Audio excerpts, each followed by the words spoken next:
De volta com o Educador Entrevista, hoje aqui na companhia do irmão Francisco. Irmão, gratidão pela participação conosco. Boa tarde. Boa tarde, Luciano. Boa tarde aos telespectadores. Nós que agradecemos a oportunidade de estar aqui, refletindo aí sobre um assunto tão importante, que no meu caso já é presente, mas para alguns é futuro. Exatamente, né, irmão? Se tem uma condição, né, que as pessoas terão durante a vida, que é o que se fala muitas vezes, se chama de melhor idade, não é? Aqueles que terão sorte de chegar a essa fase. Mas também uma fase de extremos desafios.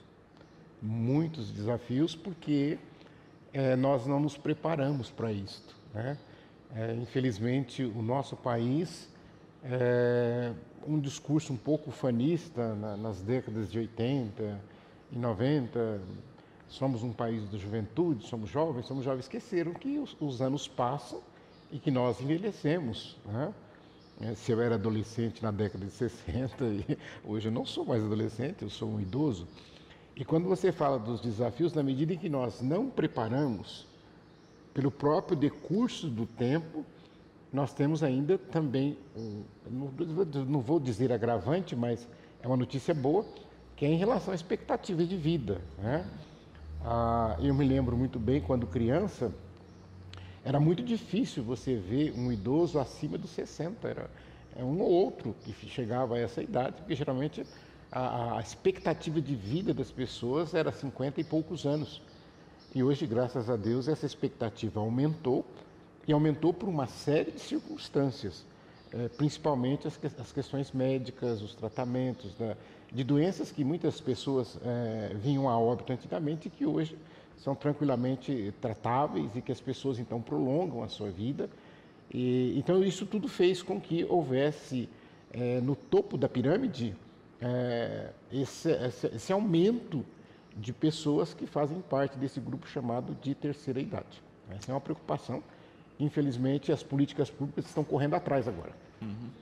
E exatamente disso, né? Olha, de se ter esse extra que se deu de vida, né? Ou seja, né? Esse aumento na faixa etária média da população, mas não só o aumento, né? Ter esse aumento com qualidade de vida. Eu acho que essa é a segunda etapa do desafio que não está ocorrendo. Exatamente, essa segunda etapa, porque se aumentou-se essa expectativa de vida, mas tem que dar essa vida com dignidade, olhando para os direitos. É claro que nós avançamos, é claro que nós caminhamos, mas ainda temos uma longa estrada pela frente.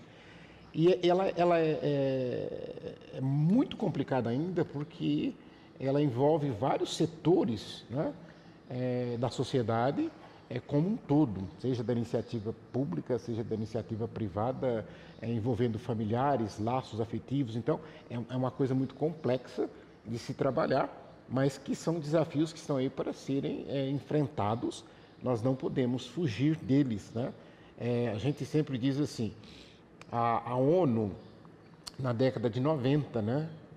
1990, no dia 1º de outubro, e é por isso que nós estamos aqui no mês de outubro falando disso, ela institui o Dia Mundial, né? O Dia Internacional do Idoso, como sendo o dia 1º de outubro, né? E para que tivesse esse mês para se refletir e se debruçar sobre a situação dos idosos pelo mundo afora, né? E o Brasil, ele vai demorar 13 anos, né? Praticamente, porque essa data eu não esqueço, porque ela é a data da fundação da nossa comunidade, né? Dia 1º de outubro de 2003, né?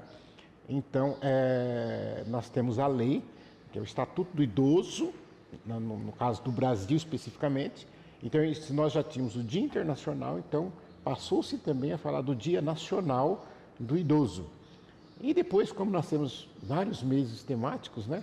Eu falei que a cor mais bonita é desse mês, é prateado, né?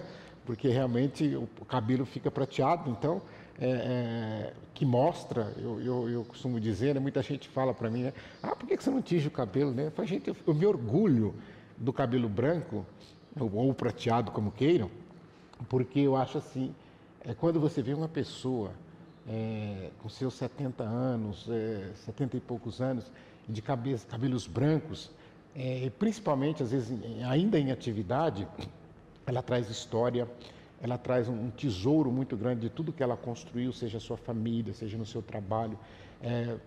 principalmente se nós olharmos, ajudou a construir aquilo que nós encontramos no município, no estado, no país, etc. Então, nós deveríamos olhar muito para a cultura japonesa, né? Eles têm um respeito tão grande pelos anciãos, né?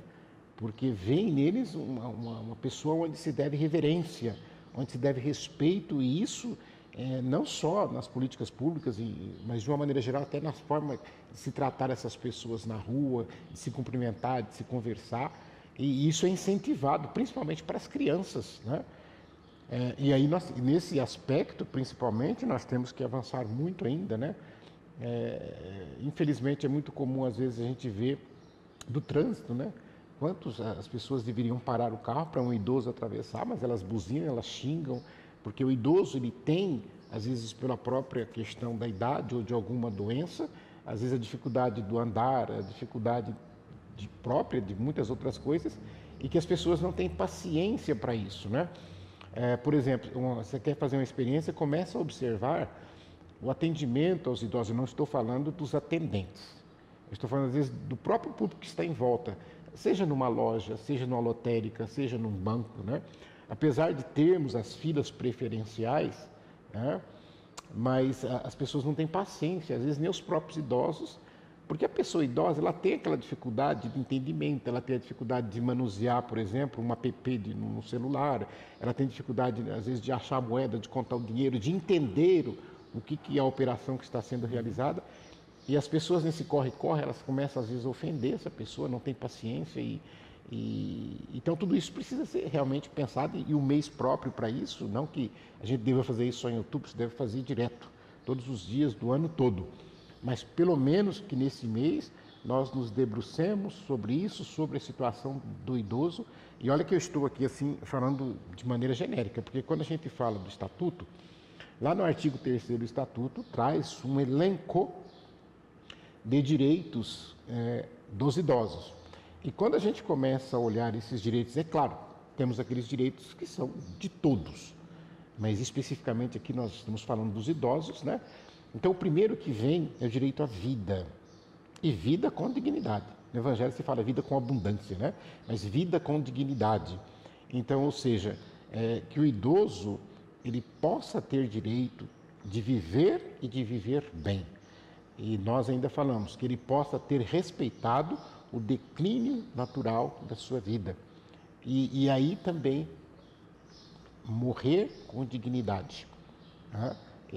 Com o atendimento necessário, com a medicação necessária, com as internações hospitalares se necessários, que isso não lhe falte por falta de leitos, por falta de medicação, por falta de pessoal da área médica para dar o atendimento necessário, porque nós temos já os especialistas nessa área hoje, que são muitas pessoas que estão se especializando, né? Antigamente nós tínhamos muito pediatra que é o médico que trata das crianças em todas as suas áreas de necessidade.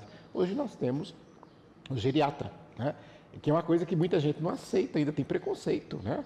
Eu falo porque eu vivi na minha própria família um caso onde a família se revoltou com o médico, porque o médico disse, olha, já passa por tantas especialidades diferentes, é cardiologista, é o médico disso, é médico daquilo, então vamos encaminhar para o geriatra, né? O geriatra tem essa capacidade de fazer aquilo que o pediatra faz com a criança, de fazer com o idoso. E a família se revoltou. Mas é idoso, nós temos que entender. Mas isso tudo é uma questão de cultura de aceitação. Então, esse primeiro direito é o direito justamente à vida e vida com dignidade. Depois, é claro, está junto, caminha junto, o direito à saúde, né? O atendimento e etc. e tal. E a gente sabe, e precisamos entender isso, que enquanto você está aí na sua juventude ou está na idade adulta, muitos fazem a rotina quando vai ao médico, né? Uma vez por ano, não toma remédio nenhum, faz atividade física, não dá problema nenhum, come qualquer coisa e tudo bem. A pessoa que está na terceira idade, primeiro, ela já geralmente, dificilmente você encontra alguém com 70, 80, que não toma medicação nenhuma. A pessoa faz algum tipo de tratamento, porque é natural que comece a dar problema numa série de outras coisas, né? Pela própria idade, Então, essa pessoa tem necessidade de estar indo mais vezes ao médico, às vezes mais internações, toma mais medicamentos. Então, quer dizer, por isso que a saúde vem logo em seguida. O direito à alimentação, né? E uma alimentação saudável, que aí no sentido é a questão de cultura, é a questão de educar para a terceira idade, para se preparar para isso, né? A questão da educação, a cultura, ao esporte, ao lazer. E aqui a gente diz assim, né? Nós temos várias prefeituras, vários, mesmo que não seja o poder público, iniciativas da área privada que primam para oferecer estas questões para a terceira idade, né? Nós temos aqui os jogos, né, que a pandemia parou um pouco, mas está voltando aos poucos, né, os jogos da terceira idade, que eu acho tão bonito você ver eles competindo, eles trabalhando, eles se preparando, se sejam os bailes, se sejam as excursões, ou seja, atividades. O que nós temos que parar de pensar é porque a pessoa que está na terceira idade tem que ficar dentro de casa. Isso é perigoso, porque isso adoece. E a gente precisa entender. Isso faz com que a pessoa adoeça mais rapidamente. Geralmente, às vezes, sozinha, não se medica adequadamente, não tem uma alimentação saudável, e etc. Uma série de coisas que não faz bem. Ao passo que nesses ambientes que se tem que cada vez mais oferecer para elas, primeiro, elas têm todas essas atividades que eu estou falando, né? Vamos pegar o nosso exemplo aqui, se tem natação, se tem a hidroginástica, se tem as atividades de dança, as atividades de excursões, etc. e tal, mas também eles têm palestras, eles têm formações onde eles são passados certas coisas em relação à saúde e à vida saudável dessas pessoas. Então, essa convivência que às vezes eles não conseguem com a família, eles passam a ter com os amigos que estão ali naquele ambiente, frequentando aqueles lugares. Um outro fator aí que causa preocupação é a questão das violências sofridas pelos idosos. Quando a gente fala de violência, vem muitas vezes a violência física, mas ela não é a única. Perfeitamente, Luciano. Você foi muito feliz na palavra que você usou, violências. Porque geralmente a gente pensa na física, né? Mas eu diria que ela existe sim, nós vamos falar dela, mas existem vários outros tipos de violência a que o idoso é submetido, e algumas vocês vão até estranhar que eu vou falar, mas elas existem. Vamos começar pela violência psicológica. O que é essa violência psicológica? É quando não há nenhum tipo de agressão física, né? Apenas verbalmente, se externaliza, e às vezes verbalmente, mas sem gritar, sem nada, mas simplesmente fala tranquilo, fala rindo, fala até às vezes em tom de brincadeira, etc., mas que acaba essa brincadeira se tornando uma violência. Aqui eu faço uma comparação com as brincadeiras que envolvem, por exemplo, a questão dos bullying, né? Seja em relação a racismo, etc. e tal, que às vezes fala, mas o que tem? Eu brinquei, eu falei brincando. Mas para quem você estava falando, essa pessoa se ofendeu. E no caso específico do nosso tema de hoje, que é o idoso, eu poderia dizer o seguinte: eu já vi de tudo, né? Mas e essa violência geralmente ela é doméstica. Aí o que eu estou querendo dizer? Geralmente porque ela pode não ser doméstica, mas geralmente ela é doméstica, ou seja, ela acontece dentro da casa, envolvendo familiares, filhos, filhas, genros, noras, netos. Geralmente são essas pessoas que estão ali no círculo de parentesco do idoso. Mas também ela acontece no local de trabalho, ela acontece às vezes no trânsito, como eu já falei, etc. e tal.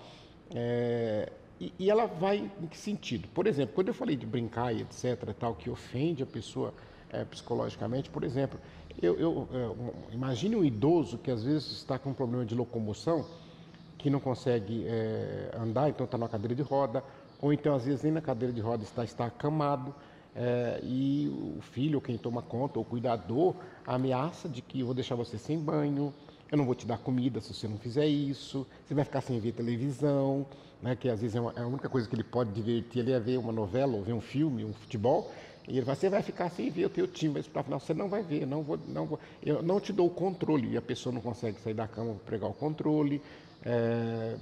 Eu já vi casos até de ameaça de alimentação, você vai ficar sem comer, não vou te dar almoço hoje para você aprender, porque ontem você não quis comer.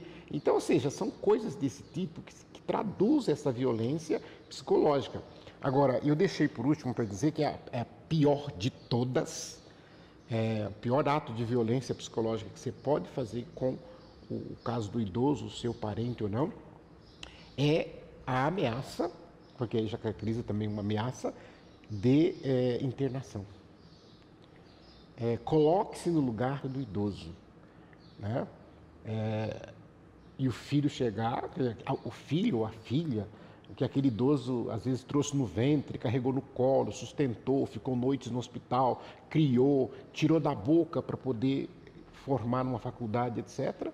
E essa pessoa chega e fala, olha, eu já estou fazendo as tratativas, eu encontrei uma clínica de idosos e vou te internar porque eu não dou conta, porque eu não sou obrigado a ficar cuidando de velho e não sei o que, etc. E tal. Então, esta violência psicológica eu creio, aqui machuca, mas machuca muito, porque não tem condições, um palavreado nesse sentido, partido geralmente dos familiares, como eu disse, mas pode ser de outros, mas principalmente essas ameaças que se fazem, se você não fizer isso, eu vou internar você, eu não vou querer você aqui, então, é a pior delas. Então, por isso que eu falei, violência psicológica. É claro que existem outras nuances aí também, mas não há tempo da gente falar de todas elas.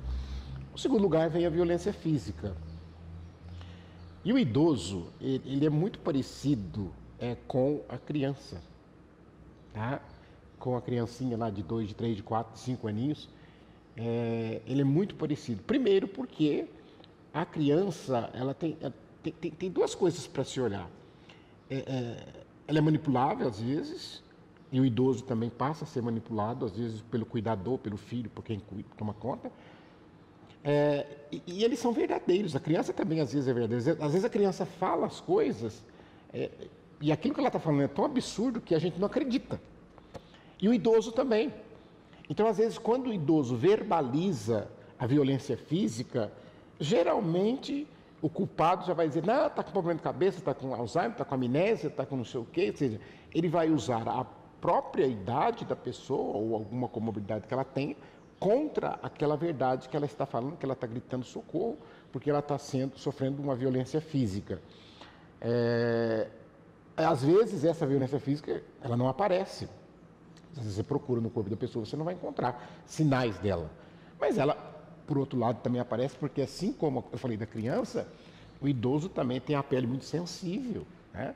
Então, qualquer coisa que você fizer, e às vezes é um jeito de pegar brusco no braço de um idoso, você provoca uma fratura, né? Eu já vi um caso, por exemplo, de pessoa fazer isso, para tentar puxar a pessoa, acabou quebrando o braço, depois inventou que caiu, que não sei o quê, que não colou. Então, nós temos muitos esses casos de violência física, puxões de orelha, puxar cabelo de idoso, dar tapa em idoso.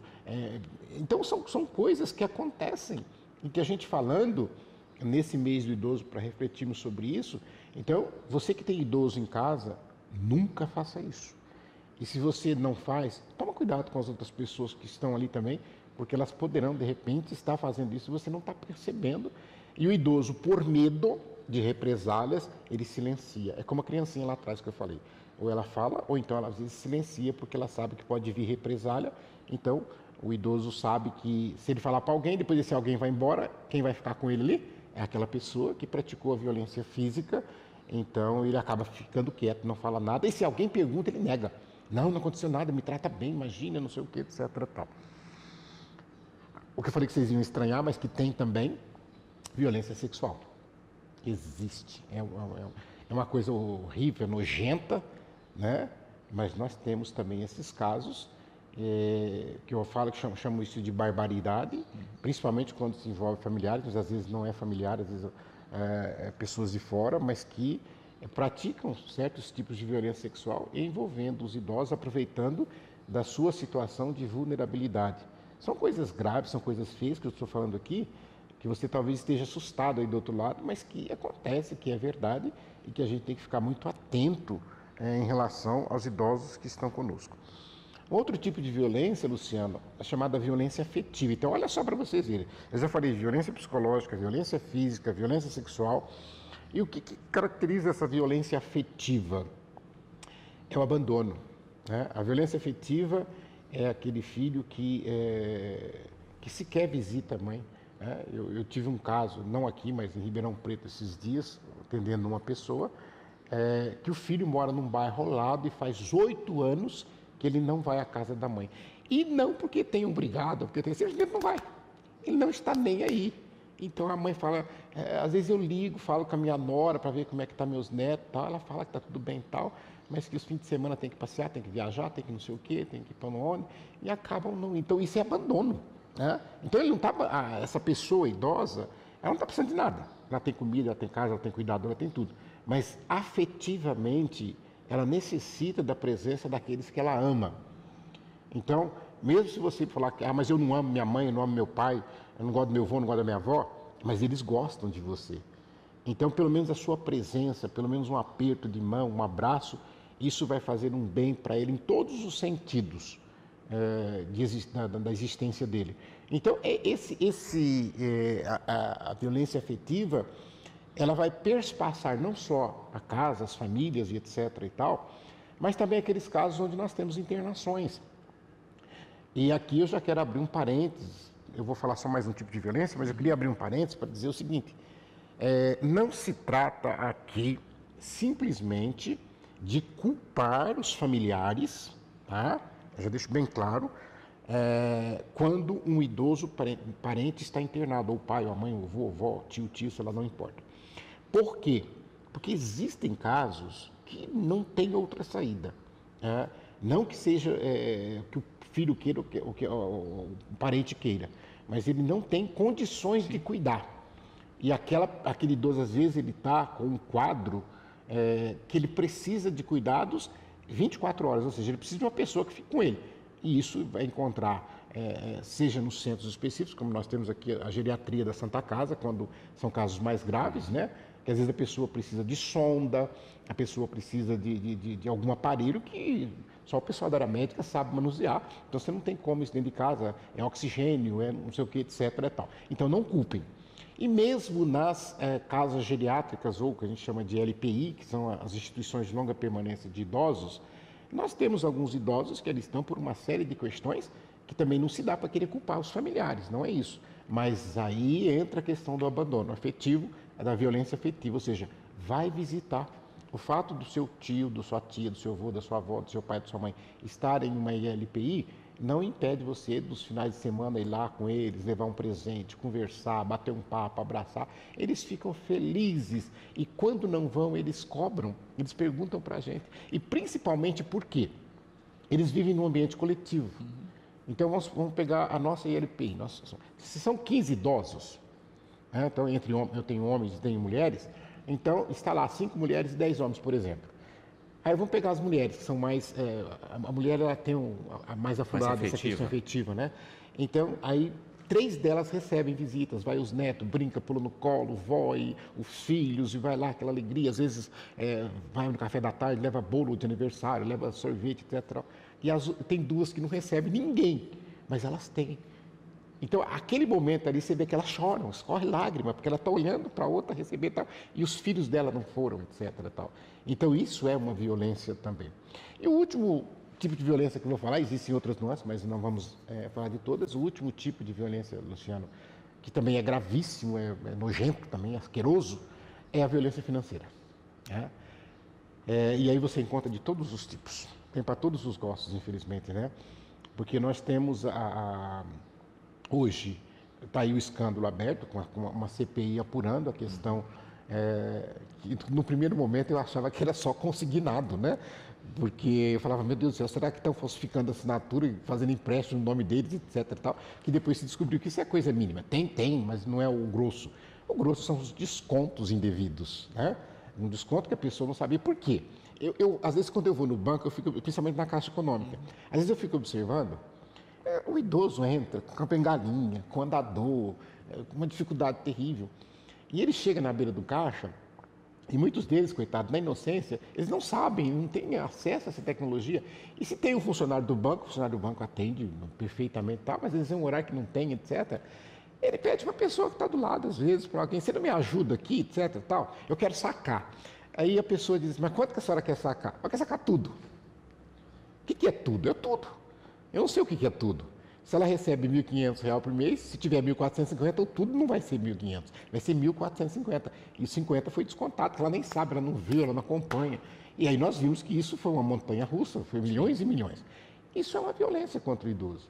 Agora, nós temos aquela do cotidiano, né? Dentro das casas e em outros lugares por aí afora, que envolve uma série de circunstâncias, geralmente familiares, né?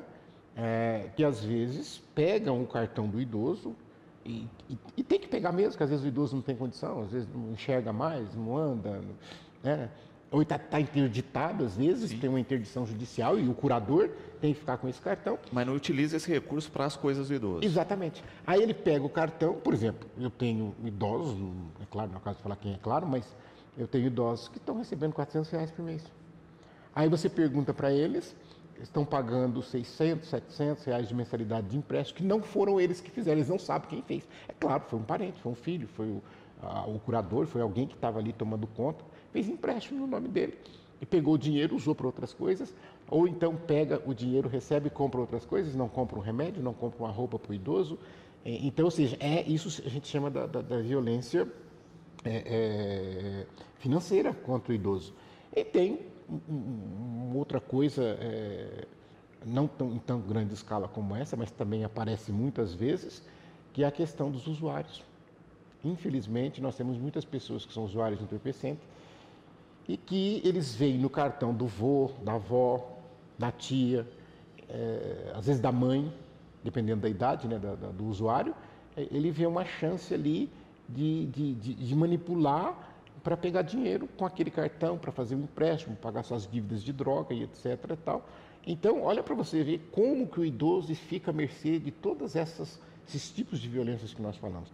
Então é hora da gente refletir sobre tudo isso. E o irmão tocou numa coisa nos blocos passados, que a gente não se prepara para a velhice, né? E esse é o grande desafio aí.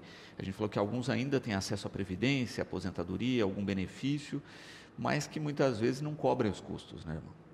Exatamente, não cobre porque, como eu disse, entre aspas, os cuidados que você tem para com o idoso, eles não são acessíveis, né? Quando você fala de uma pessoa idosa que recebe um benefício, e a grande maioria, né, tem seus benefícios aí na casa entre o salário que é mínimo e R$ 2.000 e poucos por mês, é o máximo que se consegue. E se você parar para pensar, o idoso precisa morar.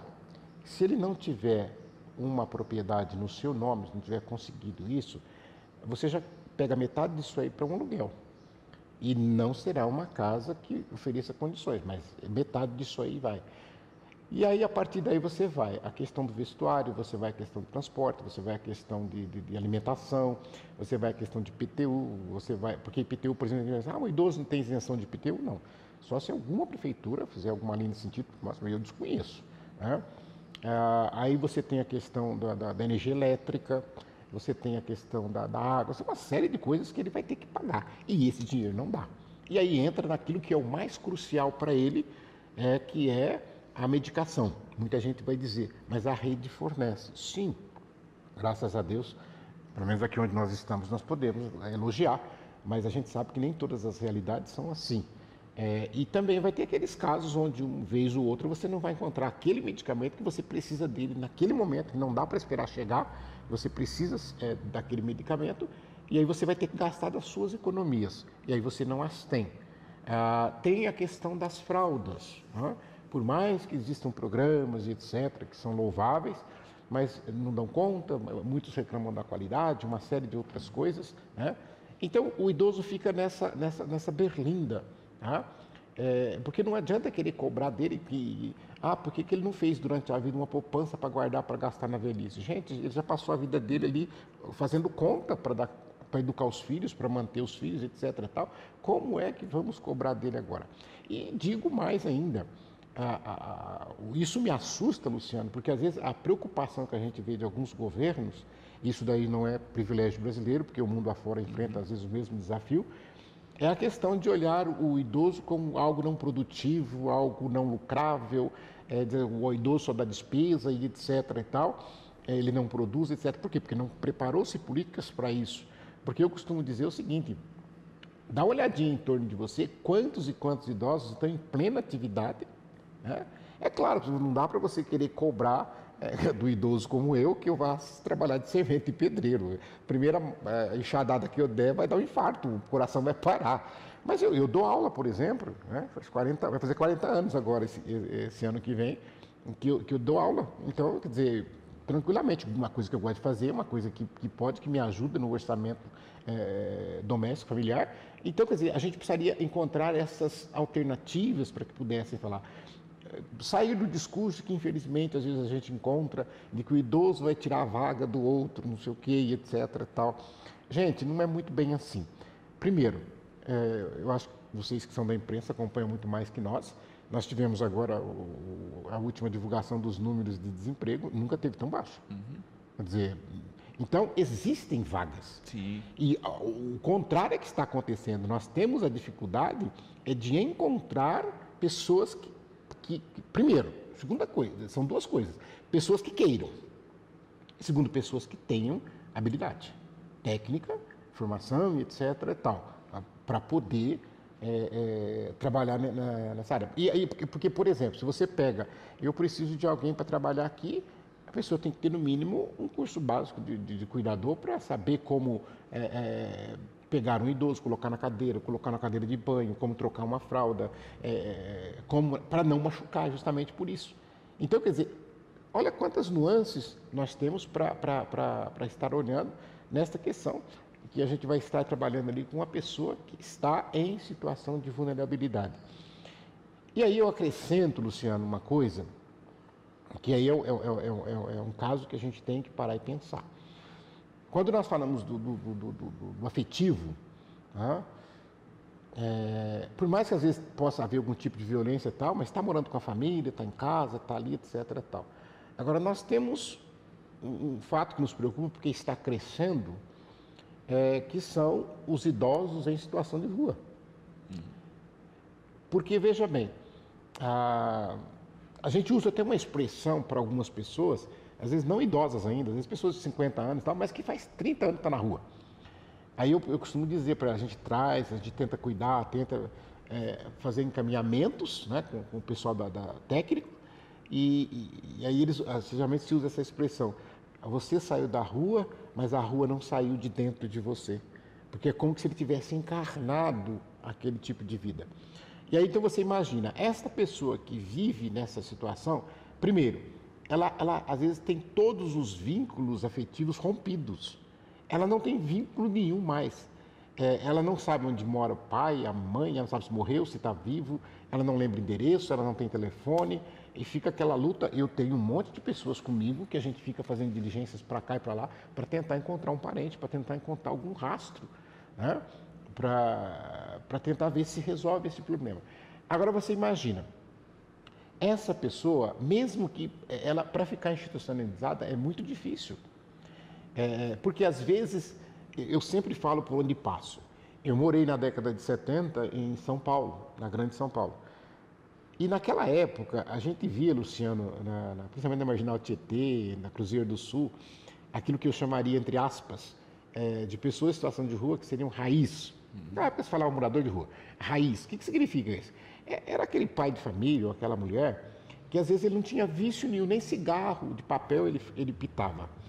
Mas ele vendia papelão, ele catava latinha, ele catava as coisas ali. E ele tinha um barraquinho lá embaixo da ponte, ali do Tietê, etc. E vivia com a família naquela situação, totalmente desprovido de qualquer coisa, mas não tinha vício, não tinha nada. Então, era uma pessoa que era muito mais fácil de se trabalhar com ela. Era uma pessoa muito mais fácil de você dar um encaminhamento. Agora, hoje, nós temos uma agravante que praticamente 90% das pessoas que estão em situação de rua tem a dependência química. Tem a dependência química junto. E se você não cuida de um, não tem como você cuidar do outro.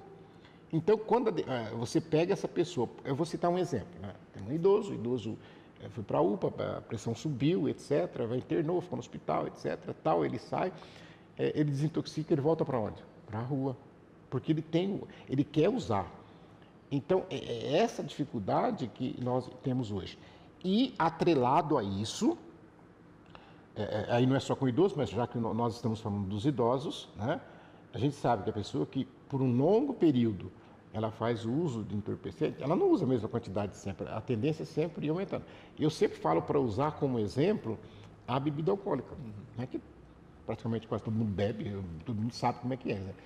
A tendência é sempre aumentar. E nessa medida em que vai aumentando, começa a aparecer consequências outras. Então, a pessoa que usa pedra, cocaína, etc. e tal, então ela vai ter consequências no seu estado psicológico e mais adiante psiquiátrico. Ela desenvolve algum tipo de comorbidade no sentido psiquiátrico. E aí depois, quer dizer, mesmo que ela pare de usar uma droga, ela vai ter que continuar usando as outras, que são os medicamentos. E aí é um negócio complicadíssimo, é muito complicado. Então hoje é comum você ver pessoas na rua surtar, não por causa da droga em si, né? Então por quê? Porque o estado psiquiátrico e psicológico delas já foram afetados. Chegando às comemorações de Nossa Senhora Aparecida, uma programação bem ampla aqui na cidade. Perfeito. Nós temos este ano o feriado de 12 de outubro, ele cai num domingo, né?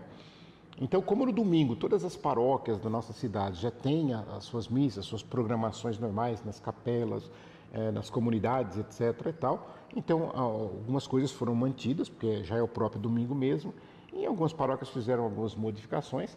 Então, a gente falando aí para o povo que queira participar, né, neste domingo da solenidade de Nossa Senhora Aparecida, nós temos aqui no Santuário Bom Jesus, né, uma igreja que é dedicada a Nossa Senhora Aparecida, que fica ali na Vila Lídia.